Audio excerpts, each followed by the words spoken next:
Once you're done viewing the results, you can move on, and Xpress gives you a couple of options in case you want to output your results.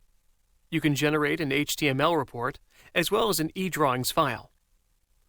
Let's go over the HTML report first.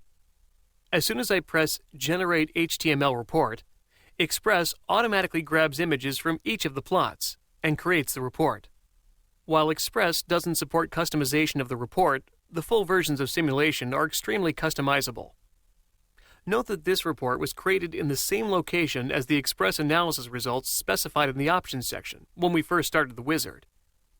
It includes information about the materials used, the setup of the study, along with all of the results. With the HTML report you created, you can review all of the results, save them for your documentation, or share the report with others. The final option in the Results section is the ability to generate an eDrawing of the results.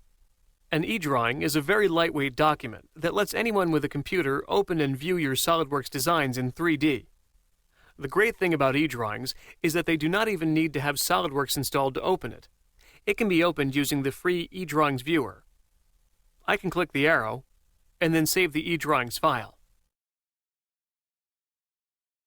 Once you're finished looking at the results and outputting any reports or eDrawings, I'll click Next to move on to the final step in the SimulationXpress wizard, optimizing a design.